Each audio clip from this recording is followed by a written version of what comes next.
얘야, 저 새가 무슨 새냐? 까치요.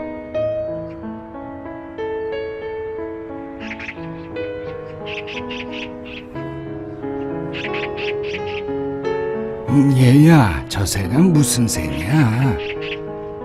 까치라니까요.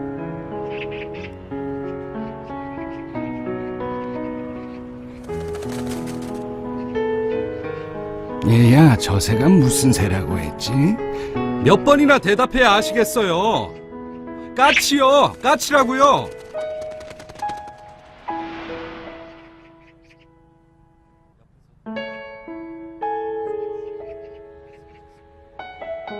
아범아, 너는 어렸을 때 저게 무슨 새냐 하고 100번도 더 물었다. 아빠, 저 새가 무슨 새예요? 까치란다. 까치요? 아빠, 저 새가 무슨 새예요? 까치야. 까치요? 그럴 때마다 아버지는 까칠한다, 까칠한다 몇 번이고 대답하시면서 말하는 이가 귀여워서 머리를 쓰다듬어 주셨지. 그래서 네가 말을 배울 수 있었던 거다.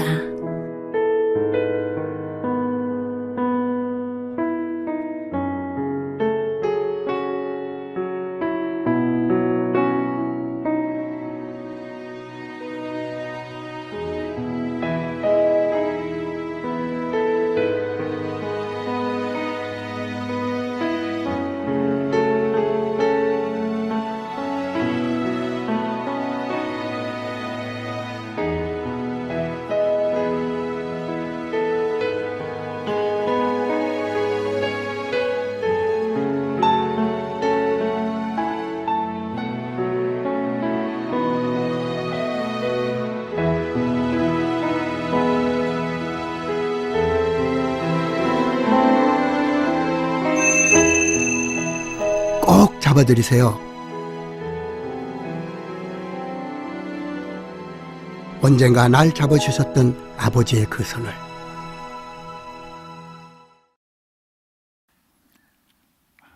좀 심각한 것 같으네요. 네. 오늘 1절 말씀에 바울은 우리에게 아주 자신 있게 말합니다. 내가 그리스도를 본받은 것 같이 여러분은 나를 본받으십시오. 우리 그 인사를 옆에 좌우에 계신 분에게 우리 한번 하겠습니다. 제발 저를 본받으십시오.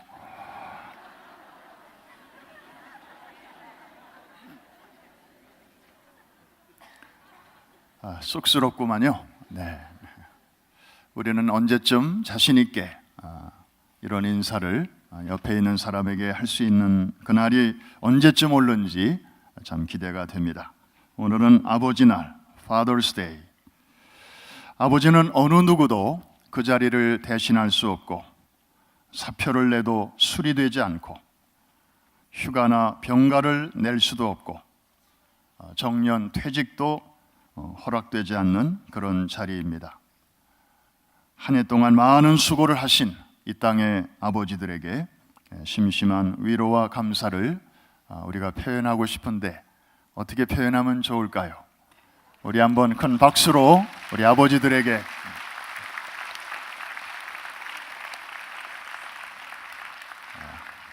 미국은 한국과 달리 어머니 날이 먼저 있고 한 달 후에 아버지 날이 이렇게 있습니다. 차이점이 많습니다. 아버지 날에는 어머니 날에 비해서 자녀들이 돈을 별로 쓰지 않는다고 합니다. 고급 레스토랑을 운영하는 분에게 물어보니까 매년 어머니 날은 예약이 넘쳐서 그날만 임시로 직원을 몇 사람 더 써야 되는데 아버지 날 매상은 그저 평일과 다름이 없답니다. 우리 교회만 봐도 그렇습니다. 어머니 날에도 빠짐없이 새빨간 카네이션 꽃을 달아주지만 아버지 날에는 금년에도 어김없이 꽃 한 송이 없습니다. 한국의 어느 초등학생이 썼다는 시 한 수가 인터넷을 달군 적이 있습니다. 제목은 아빠는 왜? 엄마가 있어서 좋다 나를 이뻐해 주어서, 냉장고가 있어서 좋다 나에게 먹을 것을 주어서, 강아지가 있어서 좋다. 나랑 놀아주어서. 아빠는 왜 있는지 모르겠다.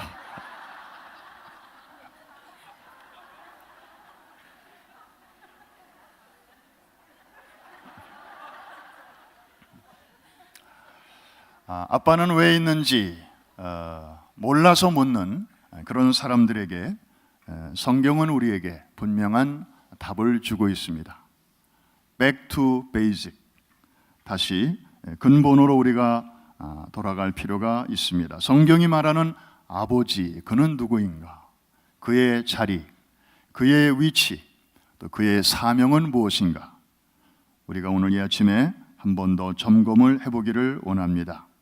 두 가지를 오늘 본문에서 말씀하고 있습니다. 첫째로, 가정에서 아버지의 위치는 머리라고 하는 것입니다. 우리 3절 말씀 같이 한번 큰 소리로 다시 읽겠습니다. 11장 3절 시작. 그러나 나는 너희가 알기를 원하노니 각 남자의 머리는 그리스도요 여자의 머리는 남자요 그리스도의 머리는 하나님이시라. 물론 여기서 남자를 여자의 머리라고 말할 때 남자가 가장 높은 곳에 있다, 남자가 우월하다, 그런 뜻이 아니죠. 그 위에는 그리스도가 분명히 계십니다. 가부장적 사회 문화의 결과가 아니라 아예 처음부터 하나님의 가정을 창조하실 때부터 창조의 그림이 그렇게 시작했다는 것입니다. 아내와 남편의 소중함에 차별이 있다는 뜻도 아니고 가정에 흐르는 질서가 있다는 뜻이죠. 여러분, 뉴스를 통해서 지금 듣고 계시지만 금년에 브라질에서 이제 하계 올림픽이 열리는데 올림픽을 앞두고 지카 바이러스 공포 때문에 전 세계가 걱정입니다. 그 지카 바이러스가 이제 산모에게 들어가면 그 엄마 뱃속에서 자라는 아이가 골고루 잘 자라야 되는데 이제 뇌가 제대로 성장하지 못한 채 태어나게 되는 확률이 많다는 것입니다. 우리 한국에는 요새 성형 바람이 불어서 미인의 조건 중에 얼굴이 작을수록 좋다. 그런데 이 소두증 얘기를 들으면 꼭 작아서 다 좋은 건 아니로구나. 특별히 얼굴이 크신 분들은 힘내시기를 바랍니다. 사진 한번 봐요. 얼마나 얼굴이 작은 그 아이의 모습이 그런지.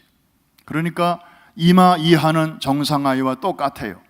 그런데 이마부터 이 뒤통수에 이르는 이 뇌가 있는 그 부분이 제대로 발육이 안 돼서 저 상태로 계속 성장을 하다 보면 이상한 그러한 모습이 나타나고, 그리고 그게 몸의 전체 건강에도 영향을 미치는 것입니다. 만일에 우리의 가문에 저런 아이가 태어난다면 얼마나 온 집안 식구들의 근심이겠습니까? 그러나 우리가 그런 건 걱정하면서 정말 걱정해야 할 것이 따로 있는데 그걸 우리가 모른다면 말이 안 될 것입니다. 가정의 머리는 남자요 아버지라고 성경이 말씀하고 있습니다. 그런데 오늘날 이 아버지의 위치가 점점 축소되어 가고 있습니다. 다시 말하면 영적인 소두증이 집집마다 지금 들어오고 있다는 뜻입니다. 이것이 온 가족에게 미치는 영향 얼마나 크겠습니까? 그래서 남편을 머리 되게 그렇게 하려면 이제 온 식구들이 같이 도와주어야 할 것입니다. 성경은 아내들에게 분명히 말씀하고 있습니다. 에베소서 5장 22절 이하의 말씀, 우리가 결혼식 때마다 주례사로 늘 많이 듣는 말씀인데요, 우리 같이 한번 읽겠습니다. 시작. 아내들이여 자기 남편에게 복종하기를 주께 하라. 이는 남편이 아내의 머리됨이 그리스도께서 교회의 머리됨과 같음이니 그가 바로 몸의 구주시니라. 24절까지 그러나 교회가 그리스도에게 하듯 자기 남편에게 복종할지니라. 이런 말씀을 읽다 보면 아마 아내들은 속으로 그런 생각을 할지도 모르겠습니다. 남편이 남편 같아야 존중을 하고 그리고 뭐 복종을 하지. 근데 여러분, 성경 말씀에 내 부모를 주 안에서 공경하라 하나님이 말씀하셨죠? 아니, 하나님이 그 말씀을 듣기 전에라도 우리는 부모에 대해서는 누가 특별히 말하지 않아도 마음으로 애틋하게 생각합니다. 사실 부모님 중에는 여러분을 올바로 키우시느라 제대로 학교 공부도 마치지 못하시고 여러분들을 위해서 뒷바라지 하시느라고 배우지 못하고 그러신 우리 부모님들이 얼마나 많이 계십니까? 그리고 부모라고 해서 여러분에게 항상 다 잘해 주시는 것만은 아니지 않습니까? 칭찬해 주실 때도 있고 야단칠 때도 있고 좀 든든하게 받쳐주실 때도 있고 어떤 때로는 좀 야속할 때도 있고. 그러나 우리가 부모를 존경하는 것이 부모가 우리에게 해주는 거 봐가면서 존경합니까? 부모가 우리보다 모든 면에서 앞서가고 월등하고 뛰어나기 때문에 우리가 부모를 존경하는 게 아니지 않습니까?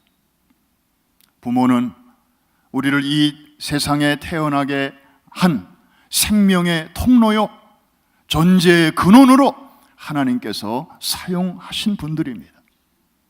그러므로 잘났건 못났건 정말 남들 앞에 자랑스럽건 아니면 그렇지 못하건 간에 상관없이 우리가 주 안에서 부모를 공경하고 존경해야 될 줄로 믿습니다. 마찬가지로 In the same way 하나님께서는 남편과 아내 역할에 대해서도 말씀합니다. 아내는 남편을 존중하고 순종하라. 그리고 남편은 아내를 정말 제 몸같이 사랑하라. 이거는 상대방이 하는 거 봐서 뭐 존경받을 만하면 그렇게 하고 그렇지 않으면 함부로 하고 그런 문제가 아니라는 것입니다. 하나님께서 정해주신 그 질서를 따라 디자인을 따라 우리가 살아가게 될 때, 그리고 상대가 좀 부족하더라도 하나님이 정해놓으신 그 역할을 잘 할 수 있도록 오히려 옆에서 돕는 배필로 그렇게 메꾸어주고 세워주고 도와줄 때 머리가 온전하게 세워지게 되고, 머리가 건강할 때 온몸이 또한 건강하고 온전하게 잘 돌아가게 될 줄로 믿습니다. 이게 바로 아버지의 자리요, 남편의 역할입니다. 영적인 소두증이 우리 가정에서 이번에 그리스도의 보혈과 성령의 능력으로 깨끗하게 치유되고 회복될 수 있기를 주의 이름으로 축원합니다. 두 번째, 가정에서의 아버지의 책임은 굉장히 중요한데 하나님의 형상과 그분의 영광을 온 식구들에게 드러내는 것입니다. 오늘 본문 7절입니다. 11장 7절. 정말 대단한 말씀입니다. 우리 같이 한번 읽겠습니다. 시작. 남자는 하나님의 형상과 영광이니 그 머리를 마땅히 가리지 않거니와 여자는 남자의 영광이니라. 하나님 참 멋있으세요. 전반부만 얘기하면 너무 남자 중심이 아닌가. 그런데 뒷부분에 가서 여자도 그 역할을 이렇게 올려주십니다. 여러분, 초대교회의 공중예배의 장면을 보면 여자들은 머리에 무엇인가를 쓰고 예배를 드린 흔적이 있습니다. 지금도 아마 캐톨릭에서 그 전통을 따르는 것 같습니다. 그러나 남자들은 애초부터 수건을 머리에 쓰지 않았습니다. 왜 그럴까요? 남자는 가정에서 하나님과 직접적인 교제를 나누는 그런 영적인 제사장이기 때문에 굳이 중간에 수건을 쓰지 않도록 한 것입니다. 그래서 남자는 하나님의 형상과 영광이라고 7절에서 말씀하고 있습니다. 이거는 가정에서의 아버지의 그 책임을 우리에게 분명하게 말씀하고 있습니다. 다시 말해서 땅의 아버지들에게는 하늘 아버지의 위엄과 그분의 영광과 그분의 찬란한 그 모습을 세상의 가족들에게 드러내고, 그래서 모든 영광을 아버지를 통하여 하나님께 돌리게 하는 거룩한 책임이 얹혀져 있다는 것입니다. 할렐루야. 아버지들은 이것을 명심해야 될 것입니다. 우리 아버지들만 아멘. 그리고 아내들은 남편이 이 책임을 잘 감당할 수 있도록 돕는 배필이 되어야 될 줄로 믿습니다. 아내들만 아멘.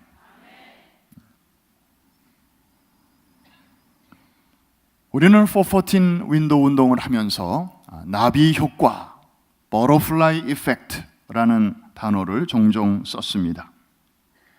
그런데 또 하나의 효과를 여러분들에게 소개한다면 아비 효과입니다. 한번 따라 하십시다. 나비 효과가 있고 아비 효과가 있다. 아버지 효과, father effect라고 하는 것이 있습니다. 뭘 말하는 것인가 하면 자녀들은 아버지에게서 영향을 많이 받는데 특별히 아버지가 이렇게 말하는 것보다는 아버지의 행동을 통하여 받는 영향이 굉장히 크다는 것입니다. 자기도 모르게 아버지를 닮아 간다는 것입니다. 폭력 아이들의 70% 이상이 나중에 자라서 또 폭력 아버지가 됩니다. 알코올 중독 아버지를 가진 아이들도 나중에 자라면 알코올 중독자가 될 확률이 그렇지 않은 일반적인 아이들보다 4배나 높다고 합니다. 심리학자 브루노 베틀하임은 가해자와 동일시라고 하는 표현으로 바로 이것을 설명했습니다. 다시 말하면 나에게 막 폭력을 가하고 그리고 막 위협을 주고 그래서 아주 부정적인 추억을 갖게 만드는 그 대상을 이제 어린아이는 막 증오합니다. 싫어합니다. 미워합니다. 그런데 동시에 나도 모르게 그 사람을 닮아간다는 이야기입니다. 우리 안에는 이렇게 반대의 감정이 공존하고 있다고 전문가들은 말하고 있지 않습니까? 아주 싫어하면서도 자기도 모르게 그것을 따라가는 그런 경향. 그래서 아버지가 엄마에게 혹은 자녀에게 폭력을 행사할 때 자녀들은 아버지를 아주 증오하지만 그 아이들이 커서 그 폭력을 행사하면서 이것이 대물림되어 간다고 하는 것입니다. 여러분, 이게 사실이라면 정말 무서운 얘기 아닙니까? 아버지들이 정말 잘해야 되는 거 아닙니까? 왜냐하면 아버지의 나쁜 영향력은 자기 일로만 끝나는 게 아니기 때문입니다. 자녀들에게 올바른 아버지의 모습을 보여주지 못하면 그 자녀가 나중에 어른이 되었을 때 또 하나의 나쁜 아버지를 만들어내는 거기 때문입니다. 아버지의 영향력은 이렇게 엄청난 것입니다. 그래서 함부로 살아서는 안 됩니다. 나는 시대의 피해자야. 나는 어려운 시대에 태어나서 나는 이렇게밖에 못 살았어. 그러나 너희들은 잘 살아라. 이렇게 말할 수 없습니다.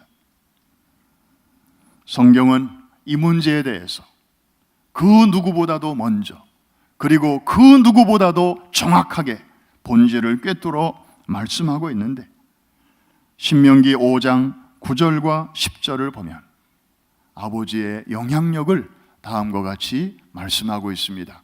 두 가지로 말씀하는데, 한쪽은 나쁜 영향력, 또 하나는 좋은 영향력, 어디까지 가는지 그걸 우리에게 말씀해 주고 있습니다. 우리 9절과 10절 다 같이 함께 읽겠습니다. 그것들에게 절하지 말며 그것들을 섬기지 말라.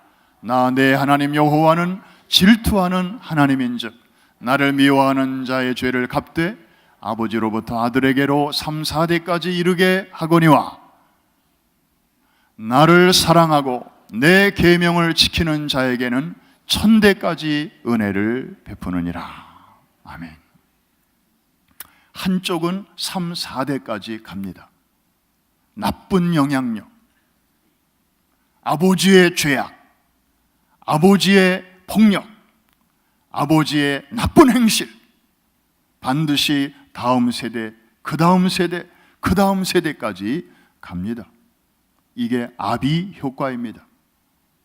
그런데 1000대까지 가는 또 하나의 영향력이 있습니다.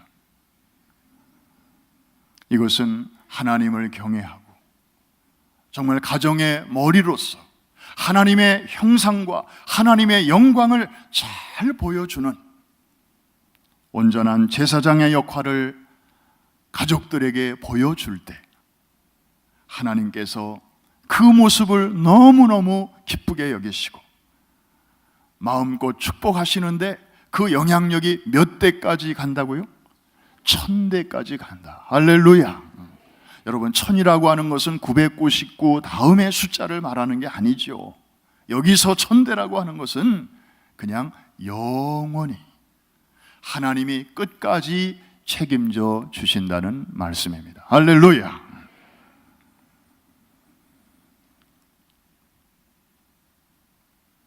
더 중요한 것은 육신의 아버지에 대한 그 추억 혹은 이미지가 하늘 아버지에 대한 이미지와 아주 직결되어 있다는 사실입니다. 특별히 우리 크리스찬들, 신앙생활하는 우리들에게는 굉장히 중요한 포인트가 아닐 수가 없습니다.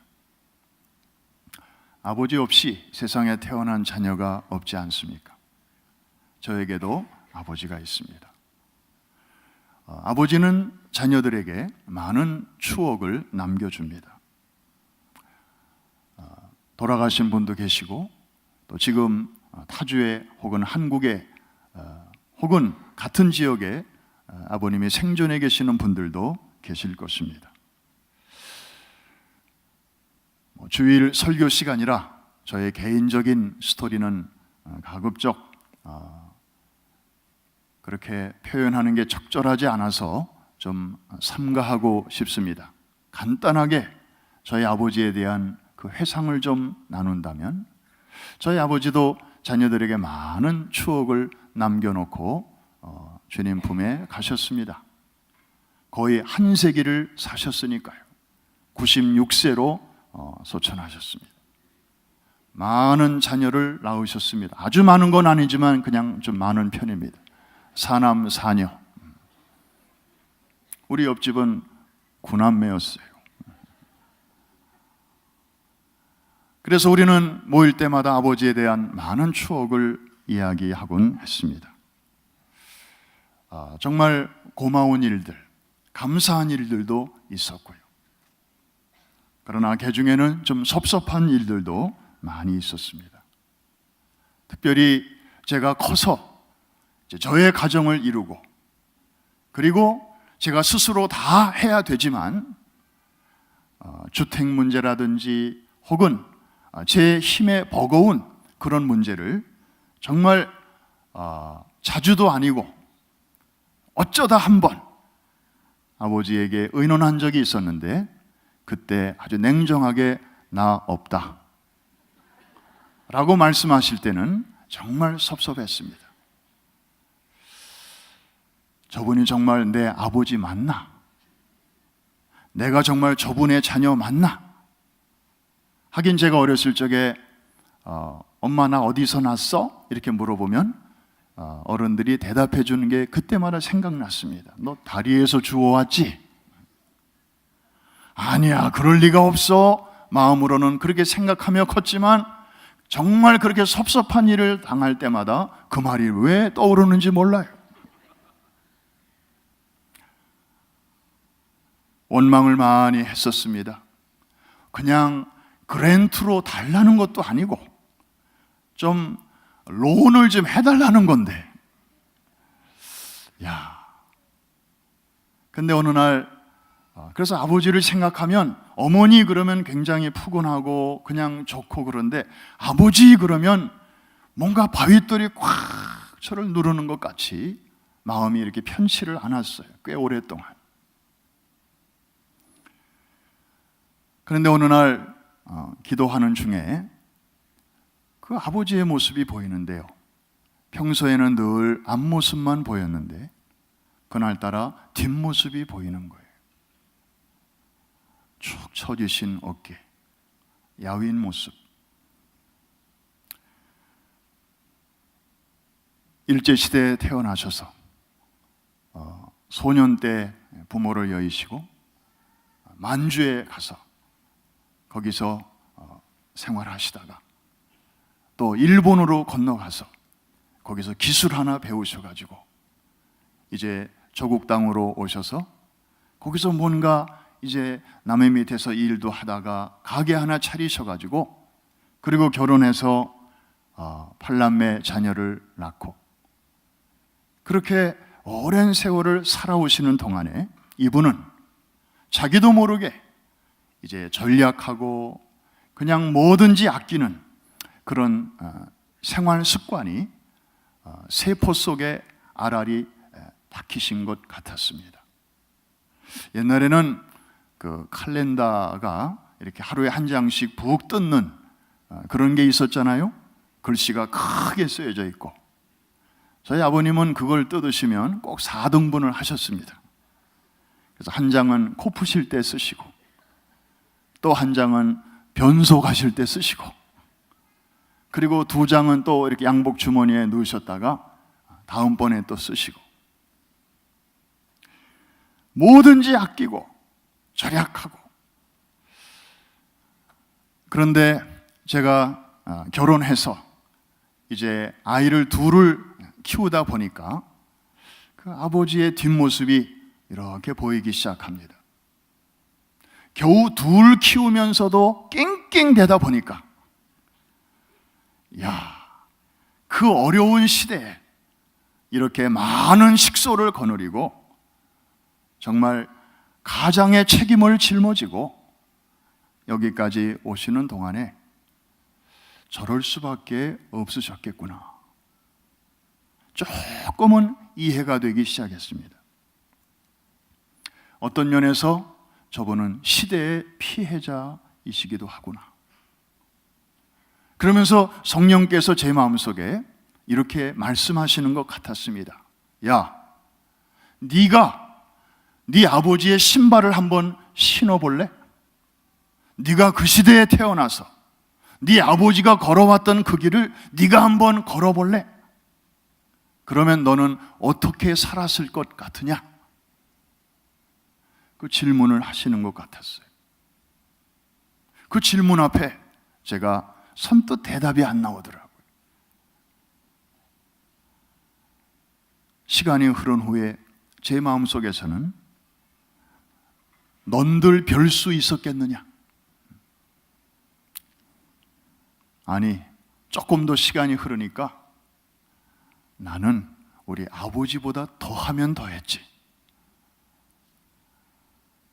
그 정도는 도저히 못했을 것 같다는 생각이 들면서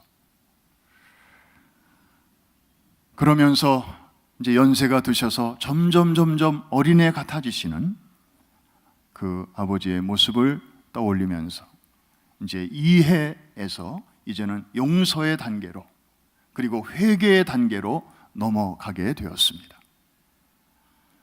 어느 날 찾아뵙고 무릎을 꿇고 진지하게 용서를 구했습니다.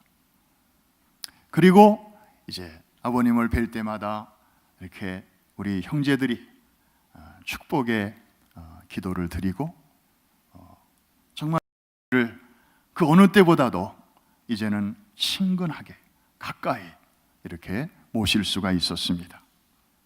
몇 년 후에 아버지는 평안하게 주님 품에 가셨는데, 참 지금도 생각해 보면 얼마나 이런 아버지를 우리에게 주신 하나님께 얼마나 감사했는지 모릅니다. 우리 보통 아버지들이 다 이런 마음이 아니겠습니까? 뭐 자기를 위해서 그렇게 했겠습니까? 다 식구들을 위해서, 가족들을 위해서 한평생 헌신하시고 애를 쓴 분들인데, 이제 우리가 그것을 이 코드가 잘 안 맞으니까 잘 모르는 것 뿐입니다. 오늘 설교를 마치기 전에 한국에서 어느 기관에서 조사한 내용을 영상으로 좀 만들었는데 같이 한번 보고 우리 주님 앞에 기도하겠습니다. 우리 불을 좀 낮춰주시고.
애청선이 아빠 김용봉, 애청선이 아빠 나 신앙철 아빠 신현기, 나 신앙철 아빠 신현기. 저 영웅 아버지 데레사입니다. 저 영웅 조유섭 아빠, 진영이 아빠, 진영이 김성보, 생각나는 김성보 아들, 딸 만났다가 아들 가졌는데 요번에도 딸이 못하고 했는데 이제 엄마가 딸이 못하고 했는데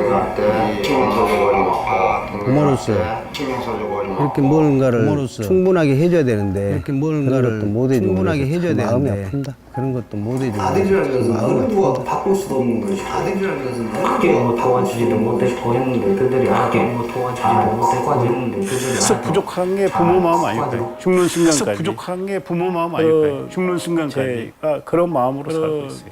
제가 sức 부족한 거예요. sức 부족한 거예요. 너무 엄하게 했던 게 그게 좀 너무 엄하게 했던 게 그게 좀 미안해.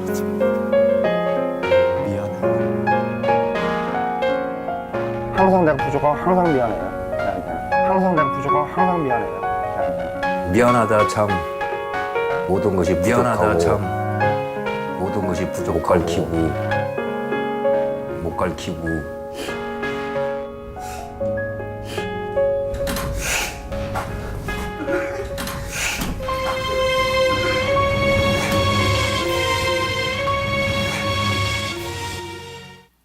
우리 보통 아버지들의 모습이 바로 저분들입니다. 사실 우리는 우리 자식이 뭘 좋아하는지는 잘 알면서도 우리 아버지가 무슨 음식을 잘 드시는지는 잘 모릅니다. 지 새끼 사진은 핸드폰에 수없이 갖고 다니면서도 아버지 사진 갖고 다니는 자식 많지 않습니다. 굳이 표현 못하셔도 아버지들의 검게 탄 얼굴, 주름진 이마, 야윈 어깨 자체가 I love you, I sacrificed for you, you are all to me 이렇게 계속 말씀하고 있는데도 한때 제가 그랬던 것처럼 아버지에 대한 상처와 아픔을 간직한 채 오늘도 아버지 나를 맞는 자식들이 의외로 많습니다. 저런 헌신적인 아버지를 우리가 이대로 보내드릴 수는 없습니다. 아버지와의 관계는 반드시 치유돼야 됩니다. 여러분의 다음 세대를 위해서도 그렇고, 그리고 하늘 아버지와의 관계 정상화를 위해서도 그렇습니다. 저도 한때는 하나님까지는 나오는데 아버지 소리가 안 나왔습니다. 왜? 육신의 아버지가 자꾸 중간에 끼어드는 것 같아서요.